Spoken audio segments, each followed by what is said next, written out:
Hello and welcome to all the men and women of the West. I'm Joe, here with me is my co-host Dan. Hello and greetings. And we're back with our Queen of the Black Coast podcast, which there's, of course, an interesting poem at the start where it's called The Song of Belit. The shadows were black around him. The dripping jaws gaped wide. Thicker than rain, the red drops fell, but my love was fiercer than death's black spell, nor all the iron walls of hell could keep me from his side. Love poem, if a little grim in how it feels. It's a poem that sets the tone for the next two chapters, and we find out that Conan gathers up the crew, the treasure, well, the corpses of the crew, and the treasure, and gathers it all on the ship. He dresses Belit in her finest on the boat. At the end of chapter 5, he's gonna kind of give her a Viking funeral. For the most part of chapter 4 is a battle. Conan thinks he's been spared up until this moment by some cruel intelligence or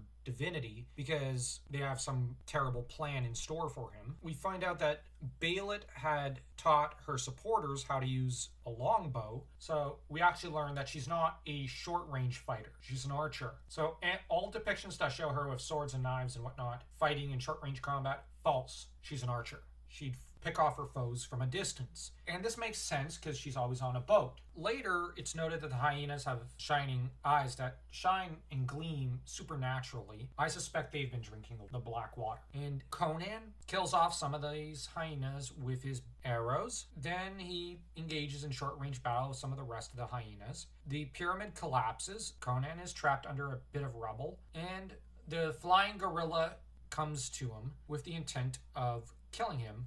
Belit then appears, professing her love for him and stopping the gorilla. Conan then liberates himself, kills the gorilla, who was confused by her appearance, and then Conan, as said, burns the boat, and we see it fall to ash. Overall, this is a pretty good set of chapters. We've got, once again, the hyenas and the gorilla representing the madness of barbarism. Now, Conan represents the positive of the barbarian, the one who upsets order itself, and whom is rather like, say, Charlemagne, for example. Yes, a barbarian, but one who brings positive civilization back to itself, but also comes from outside and conquers and puts himself atop the throne and just represents the best. Versus these hyenas and gorillas, which represent, like the werewolf in horror fiction, our ability for barbarous instincts. And we have Belit, who is all bedecked like a Valkyrie,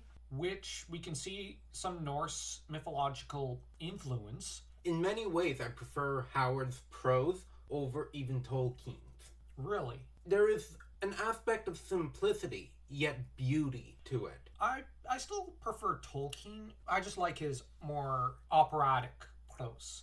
The battle scene was described, yes, in detail, but it was written in a morbid, beautiful sense. And we also get, I think, thematically the idea of Belit's love saves Conan.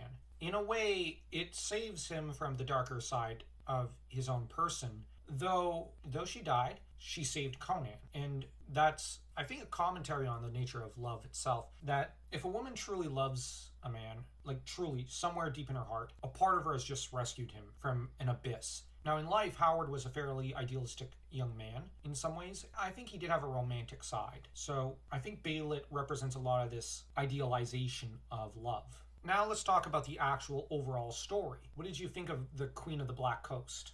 This is something that I would have liked to see a movie on this. Because it's like the story is simple, it's a short story.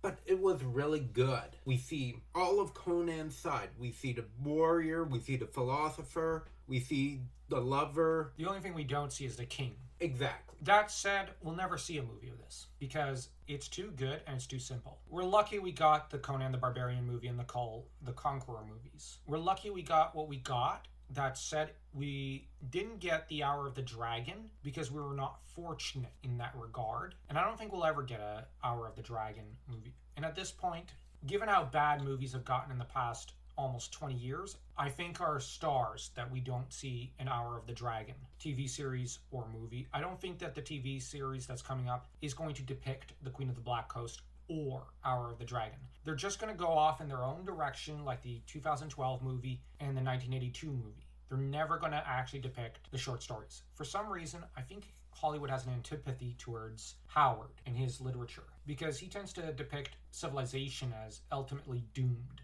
and as history as being cyclical, decadence inevitable the minute you have a society or a civilization.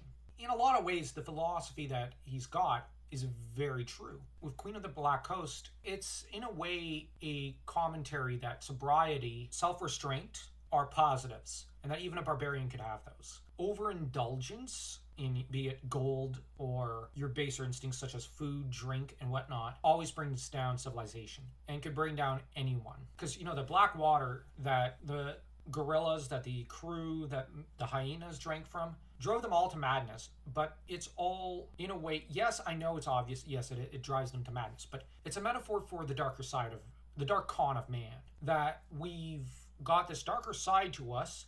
We always have to remain self-disciplined and constantly remind ourselves of the importance of self-restraint, maintaining a certain amount of emotional distance from the events transpiring around us. Conan maintains a great deal of distance and picks off most of his enemies at a distance before he approaches them and finally puts an end to the battle. I'm just looking at that metaphorically in regards to a lot of our problems. We got to divorce ourselves from it and look at it objectively and then make a decision. And Conan effectively does this. So yeah, what do you think of the idea of this being a metaphor for just self-discipline, and that Belit, the crew, the 8 men, the hyenas, they all lack self-discipline and objectivity in a way? They are slaves to their baser instincts. As you mentioned, that is an unfortunate turn of events, but in the end, Belit came through. Yeah, she overcame herself. In a way, I guess you could say, from the Lord Jim quote, she mastered her fate when she died.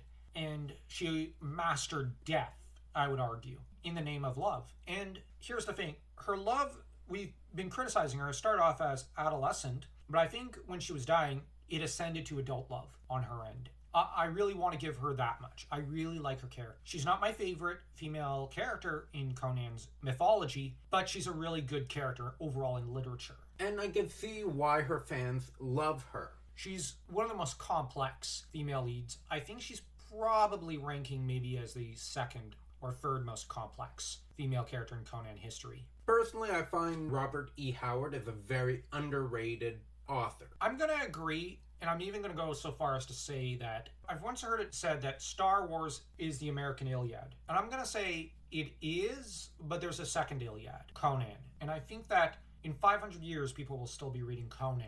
They'll be watching the 6 Star Wars movies. I kind of feel that when it comes to reading, people are not going to read Star Wars books. They're going to read Conan. And that Conan may have a longer life span than that of Star Wars. I'm not trying to criticize Star Wars. I'm a big Star Wars fan, but the way Conan is written, the passion and the fervor, I think the Hyborian Age is going to outlive most other American literature.